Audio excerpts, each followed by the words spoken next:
The two sisters are reading wonderful book for us. Now, girls, introduce yourself. How old are you? Who is the big sister? Who is the little sister? Go. Hi, my name is Susanna Chen. I'm 10 years old in fifth grade. Loud and clear. How about you? I'm Selena Chen. I'm in third grade and I'm 8 years old. Why do you like the book, Selena? Adventure. Adventure and the dreams, right? And maybe dream, maybe real. And they talk about the school, it talk about imagination. I hope this book will give you guys an inspiration to write your own book about school and imagination, and even your little brother and your big brother, how cute they are or how silly they are. How about that? Okay, who is going to read for me first? Go. Oh, you have 10 minutes to finish this wonderful book and tell them which page. Go. Yeah, no. Each person read five pages. Loud and clear. Go. Baroom, baroom, baroom, bar pity, bar pity, bar pity. Good, his dad had the pickup going. He could get up now. Jess slid out of bed and into his overalls. He didn't worry about about a shirt because once he began running, he wouldn't be hot as popping grease, even if the morning air was chill. Or shoes because the bottom of his feet were by now as tough as his worn out sneakers. Where are you going, Jess? May Bell lifted herself up sleepy from the double bed where she and Joyce Ann slept. She warned. He warned. The walls were thin. Mama would be mad as flies in a fruit jar if they woke her up this time of day. He patted Aunt May Bell's hair and yanked the twisted sheet up to her small chin. Just over the cow field, he whispered. May Bell smiled and snuggled under the sheet. Snuggled down under the sheet. Gonna run, maybe. We do a whole chapter. Of course he was going to run. He had gotten up early every day all summer to run. He figured if he worked at it, and Lord, he had worked, he could be the fastest runner in the fifth grade when school opened up. He had to be the fastest, not one of the fastest or next to fastest, but the fastest, the very best. He tiptoed out of the house. The place was very rattly in that it screeched whenever you put your foot down, but Jess had found out if you tiptoed, it only gave a low moan, and he could usually get outdoors without waking Mama or Ellie or Brenda or Joyce. And May Bell was another matter. She was going on 7 and she worshipped him, which was okay sometimes.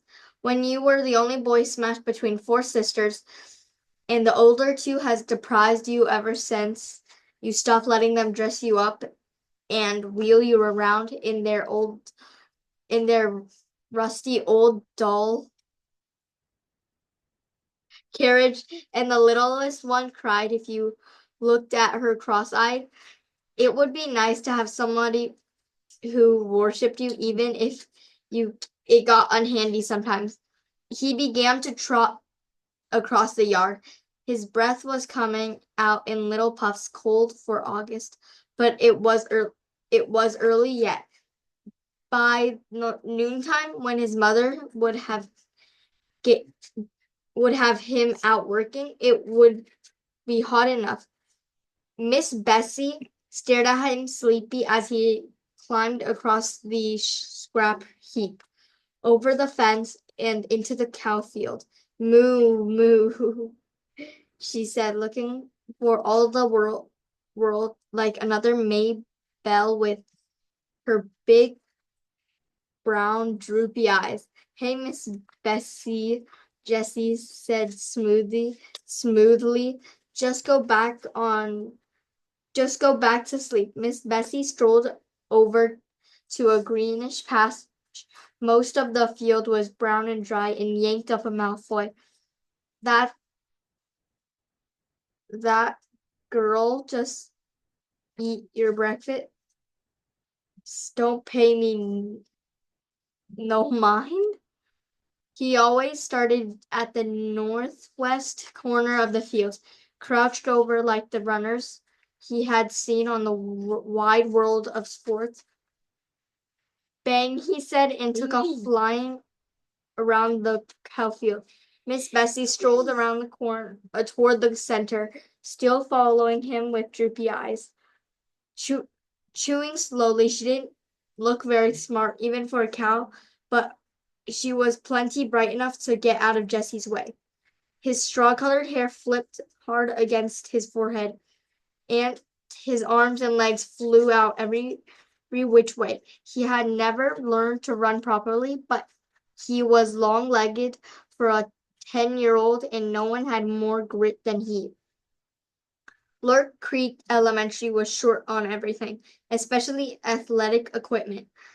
So all the balls went up to the upper grades at recess time after lunch. Even if a fifth grader started out with the period with a ball, it was sure to be handed of a sixth or seventh grader before the hour was half over. The older boys always looked the always took the drier sentence of the upper field for their ball games, while the girls claimed the small top section for hopscotch and jump rope and hanging around talking. So the lower grade boys had started this running thing. They would all line up on the far side of the lower field, where it was either muddy or deep, crusty ruts. Eller Watson, who was no good at running, but had a big mouth, would yell "bang," and they would race to the line they towed across at the other end. One time last year, Jesse had won, not just for the first heat, but the whole shebang. Only once, but it had been put into his mouth of a taste for winning. Ever since he'd been in first grade, he'd been that crazy little kid that draws attention draws all the time. But one day, April the 22nd, a drizzly Monday it had been, he ran ahead of them all, the red mud scooching up. He ran ahead of all of them, the red mud splooching up through the holes of the bottom of his sneakers. For the rest of the day and until after lunch, on the next, he had been the fastest kid in third, fourth, and fifth grade, and he was only in a fourth grader. On Tuesday, Wayne Pettis had won again as usual, but this year Wayne Pettis would be in sixth grade. He would play football until Christmas and baseball until June, and with the other rest of the big guys. Anybody had a chance to be the fastest runner, and by Miss Bessie this year it was going to be Jesse Oliver Aarons Jr. Jess pumped his arms harder and bent his head for the distant fence. He could hear the third grade boys screaming on him. They would follow him around like it was a country music star. And May Bell would pop her buttons. Her brother was the fastest, the best, and that ought to give the rest of the first grade something to chew their cuds on. Even his dad would be proud. Jess rounded the corner. He couldn't keep going quite as fast, but he continued running. For a while, it would build him up.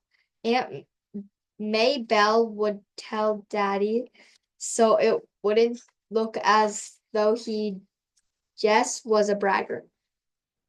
Maybe Dad would be so proud he'd forget all about how tired he was from the long drive back and forth to Washington and the digging and hauling of the day. He would get right down on the floor and wrestle the way they used to. Old Dad would be surprised at how strong he'd gotten in the last couple of years. His body was begging him to quit, but Jess pushed it on. He had to let the puffy, punny chest of his know who was boss. Jess, it was May Bell yelling from the other side of the scrap heap. Mama says you gotta come in and eat now. Leaving the milk till later. Oh crud, he'd ran too long now. Everyone would know he'd been out and stir in on him. Yeah, okay. He turned, still running, and headed for the scrap heap. Without breaking his rhythm, he climbed over the fence, scrambled across the scrap heap, thumped May Bell on the head, ow, and trotted onto the house. Well, look at the big Olympic star, said Ellie, banging 2 cups onto the table so that the strong black coffee slooshed out, sweating like a knock-kneed mule. Jess pushed his damp hair out of his face and plunked down on the wooden bench. He dumped 2 spoonfuls of sugar into his cup and slurped it to keep the hot coffee from scatting his mouth. Ooh, Mama, he stinks. Brenda pinched her nose with her pinky, crooked delicately. Make him wash. Get over here to the sink and wash yourself, his mother said without raising her eyes from the stove. And step on it. These grits are scooching the bottom of the pot already. Mama, not again, Brenda whined. Lord, he was tired. There wasn't a muscle in his body that didn't ache. You heard what Mama said, Ellie yelled at his back. Okay.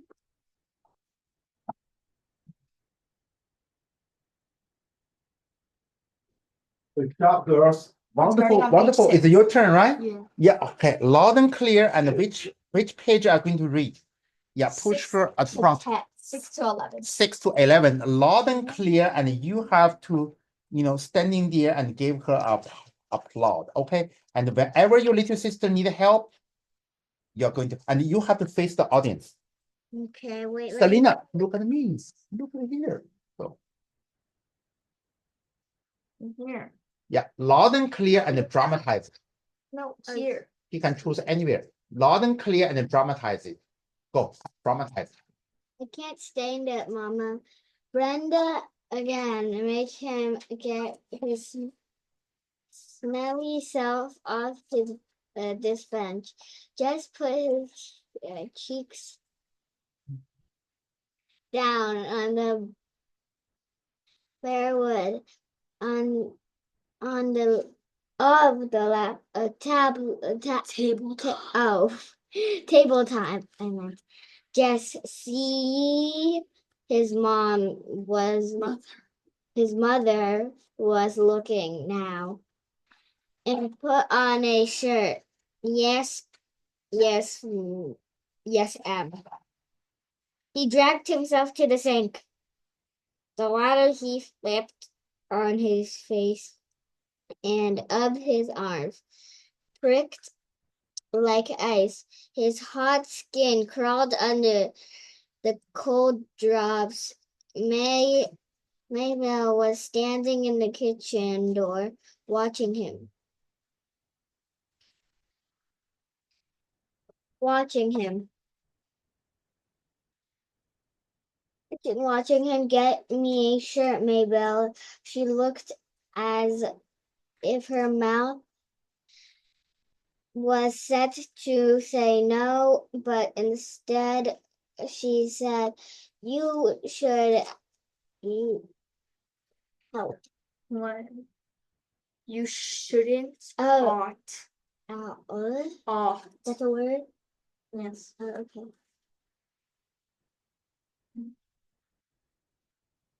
You shouldn't ought to beat me in the head, and went off obediently to fetch this t-shirt. Good old Maybelle Joyce and would have been screaming it from that little tap. 4-year-olds were a pure pain. I got plenty of chores needs do excuse me doing around here. This morning his mom announced as they were finishing the grits and red gravy. His mother was from Georgia and still cooked like it. Oh, Mama, Ellie and Brenda, wow, help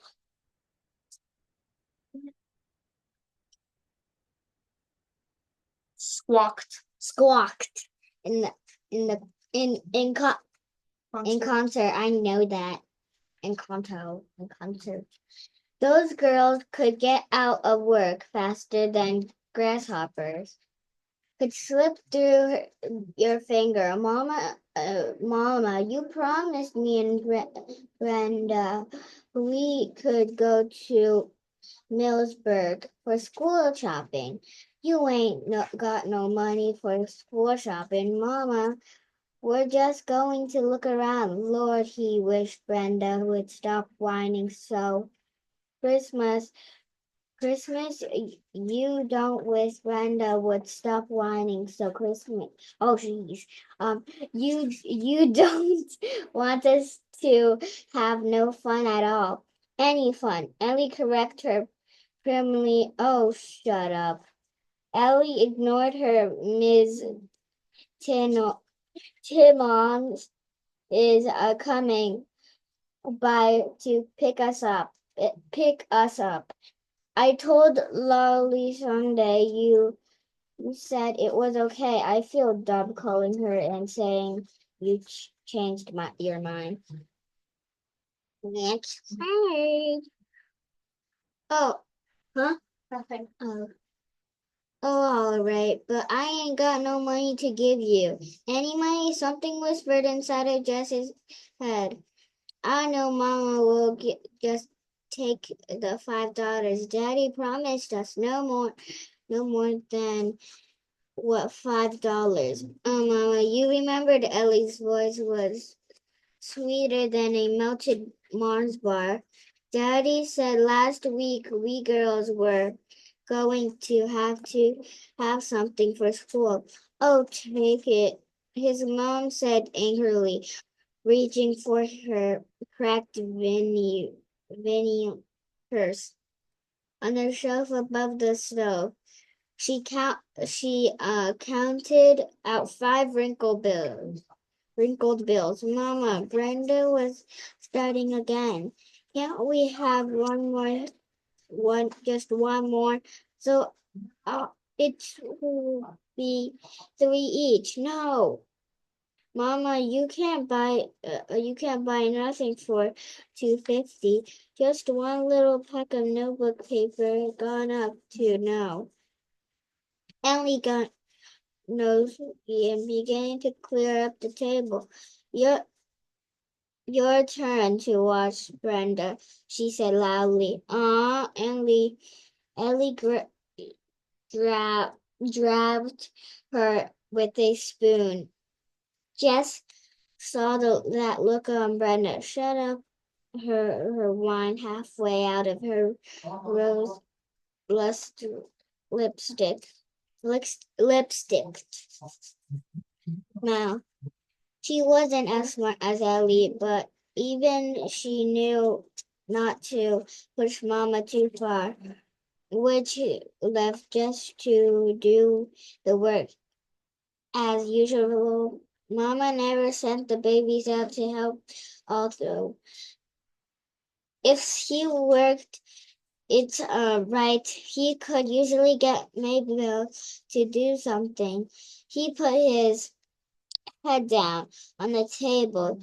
The running had done him in this morning. Through his top ear came the sound of little Tim. Mom's old Susanna. Bug isn't important.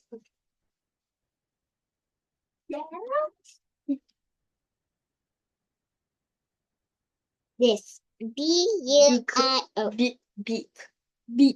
I call it. I think it's but it. Okay, I'll skip that word. Beep. What oil his dad would say. And the happy buzz of voices as Ellie and Brenda squashed in among the 7 Timothy's. All right, Jess. No, geez. Get your lazy self off the bench, Miss. Miss Bessie's bag is properly dragging ground by now, and you still got beans to pick. Lazy. He was the laziest. He was the lazy one. He gave his poor dead weight of a had 1 minute more on the tabletop. Oh shoot. Jess, see? Okay, Mama, I'm going. Tell the teacher. Bye-bye. Peace. It was Maybelle. I can't be talking. Who came to tell him in the bean patch that. Okay, congratulations. You did a wonderful job. And I will see you next week.